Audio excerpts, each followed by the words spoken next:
What's going on, guys, and welcome back to another episode of Club and Country. This is episode number 4, and we're starting today's episode off with an away game against Alcorcon here.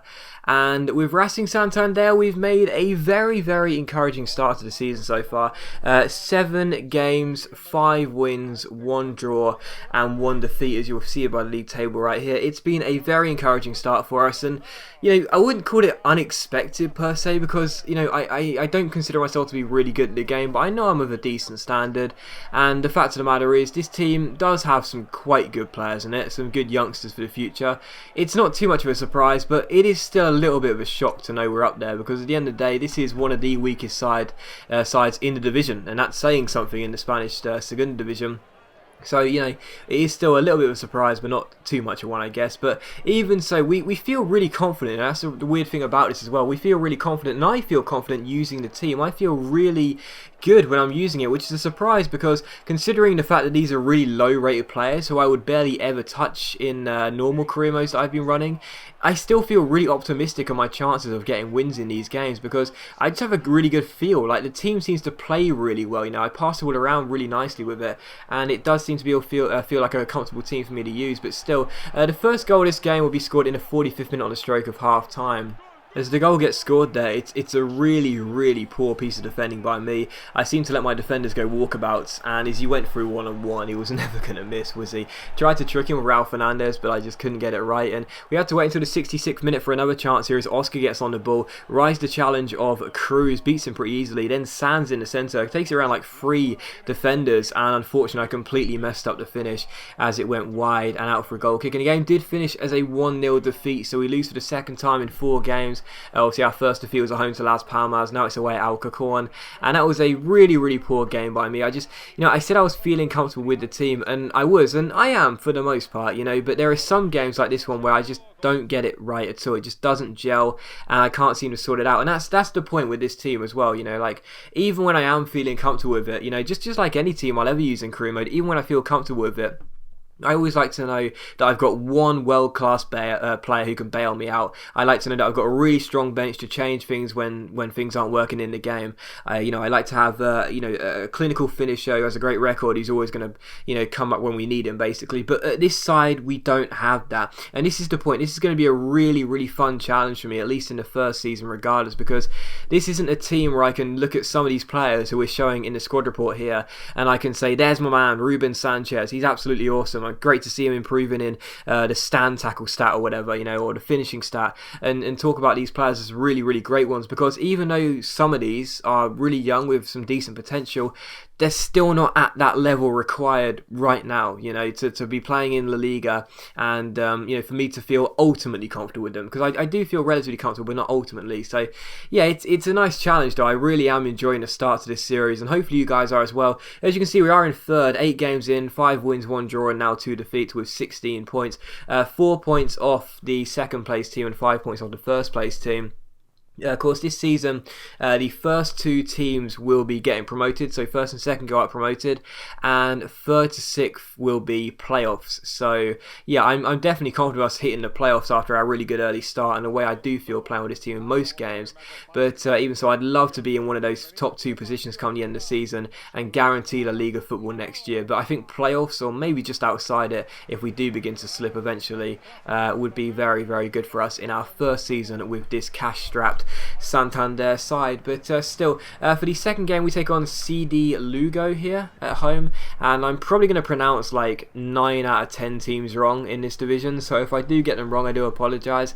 Same with the names as well. Don't think I'm being ignorant. I've always had a really dodgy accent, and I struggle to pronounce certain words. But still, we do take on CD Lugo, and with them currently sitting in 11th place and us in 3rd, I did feel quite confident. Even though I don't know too much about the side, I still felt confident based on the starting league position alone. And the first chance would actually fall to the away side though, typical, as Lopez gets on the ball and crosses to the far post, and Valle almost opens the scoring for the away side, but the header went into the side netting. So good opportunity missed there. But in the 25th minute we come through with Sandro rolling the ball into Buena Casa, and as I've talked about a few times already now, because the defence is so poor for our oppositions, we are going to get a lot of one one-on-one chances this season, and as Buenacasa went through after the Sandro through ball, the man on loan from Juventus was never really going to miss that chance. Good finish, had to keep his composure regardless, but simple really, and that made it 1-0. 13 minutes later we're on the ball and we play it forward towards Munir, who flicks it onto Sandro, into our goal scorer Buenacasa, who takes it around Gomez here. Lovely little fake shot, brilliant couple of touches,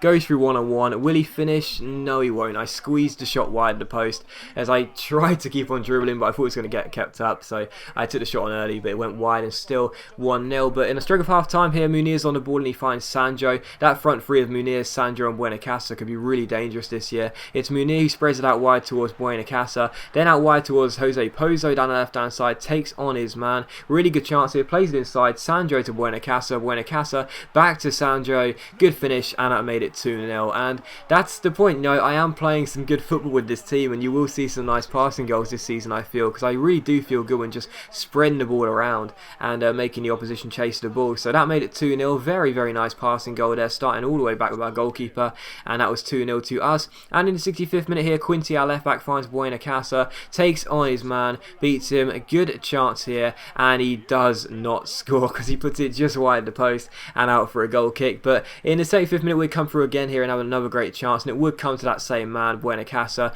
Munir slides him through, a good chance here, the defender almost keeps up, but he keeps on going, and well, this is just typical of this league. Buenacasa got caught up by the defender, so I just thought I'll really quickly take a shot, and I just thought maybe the goalkeeper will spill it, or it will just be a shot he has to save and it's another positive to take out of the game. But instead it was just palmed into the bottom corner by the goalkeeper. Absolutely ridiculously poor, but still it's a goal regardless, and we win the game by 3-0. So a 3-0 victory over CD Lugo. I felt as though we should have won the game based on the start we made to the season and their start as well. So even though we did lose the last game, we do come back with a win, and that's exactly what we wanted to see. Following that, you'll see as well that Tunkara was happy he got to play in that last game, and you'll see as well our third choice goalkeeper made a request for me to play him in this game against Numancia, and I was like, well, obviously I'm not going to play you, you know, like you're not even third choice goalkeeper, you don't even get on the bench, man, I'm not going to play you. But still, as you saw there, Tunkara said he was happy that he got into the team a little bit, so I did select him for this game. And you will see throughout the course of this season, we make a lot of changes to all of our starting 11 lineups, because, you know, as I've mentioned a couple of times before, I'm going to struggle to find out what my best 11 for this team really is, because obviously the players are so, you know, well, let's be honest, they're quite poor at the moment, and there's not really much difference between them. There's no real like standout players in this team, so it's going to take me a while to find my strongest first 11, or what I feel most comfortable with. And, you know, because of the stamina reasons, lots of players will be getting dropped here and there, so it is going to be one of those games where, you know, you see for this game as well, a couple of changes. Concha came in down the right hand side, and we also had Tunkara starting this game ahead of Munir, who had to get dropped because, you know, he's got 38 stamina. So you are going to see a lot of changes. So the players must be happy they get into the team a lot anyway. But still, the first chance would fall here in the 25th minute, and the header was easily saved by the goalkeeper. And the only other incident in this game fell in the 48th minute, as Madran went through for a challenge there and got taken out, and he got himself injured. And that was it. It was an unbelievably poor game. It's one of the worst career mode games I've ever played. Face it, no one is going to be envious they did not get a ticket for that game, because it was just so poor. It was really poor. Like I couldn't find any chances. I watched the game back and I was like, seriously, that's the only thing I can really show. It was so poor. But still, Madran did sprain his knee and will be out for 3 weeks. So that's a shame. He is one of our regular first 11 players playing in that holding mid slot. He feels like a really good player on the ball despite having a low overall at 63. He seems like he's really comfortable. He's like my Xabi Alonso. I pass the ball around with him really a lot of the time, and he seems really good to play with. But still, we take on Real Valladolid for the next game here at home, and to be honest, this is a big game, and it may not seem like it, but it is. This is quite a big game because the away side are currently sitting top of the table whilst we are in third. So it's a very big game for both sides, you know, and this could be an early promotion clash, or, you know, we would like to think so, probably not, but early top of the table title winners clash, but probably promotion or playoff clash really. But still, it's a clash, that's all you need to know. It's going to be a big game here at home, as we really need to win it. And I think I mentioned this in the last episode, you know, the games may not seem exciting and seem really enthralling, but they're still very important games, and we need to get the wins in them regardless. And the first chance before in the 22nd minute here is Sandro fake shots around his man and plays a great ball into Buena Casa. It's a good chance here as he step overs round his last defender and finishes the ball into the bottom corner to make it 1-0 23 minutes in, and it's the perfect start. And you know, Buena Casa as well, I said about Madran being a decent player for us. Buena Casa has his 7th goal in the Liga Adelante so far, and he is a very good finisher of the ball, despite that stat being 60, I think it is, which is really low obviously. He's a really good finisher of the ball, and in the 25th minute from kickoff, the away side get the ball away. Munir runs clear, but unfortunately the goalkeeper makes the save and it's cleared away, so still 1-0. And in the 43rd minute here, it's the away side on the ball again. Oscar finding Leao, plays it inside towards his man who shoots, and it goes just wide of the post, and Raul Fernandez has to get the ball for a goal kick because it is still 1-0 and we are still in the lead. But in the 60th minute they get on the ball again here with Alfaro trying to cross the ball. It comes to Rubio. Rubio gets inside and finds Pereira, who strikes it, and it hits the post, and we just about get the danger away. But in the 84th minute we are holding on to our 1-0 victory as things stand and looking to claim a big 3 points. But after they pass the ball around really nicely, a pair play a quick 1-2, and it's Alfaro who strikes it in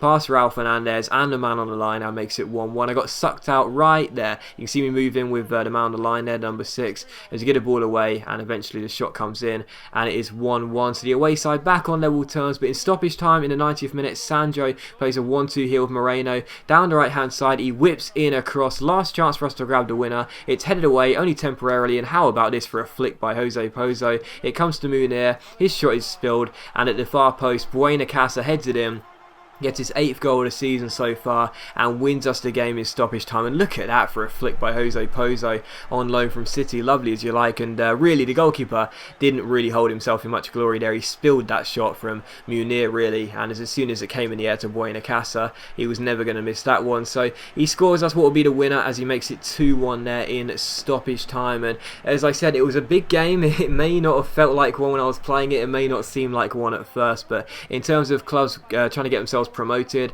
and up to the La Liga, it is of course going to be a big game when the teams right at the top of the table meet for a clash. So we prevail with the 2-1 victory in an early season, big matchup, and these 3 points could prove to be very vital come the end of the season. But as always guys, a big thank you for watching the video. I really hope you have enjoyed it. If you have enjoyed the episode, then please leave a like because it's much appreciated and it really does help my channel out, and I'll see you for the next episode of Club and Country very soon.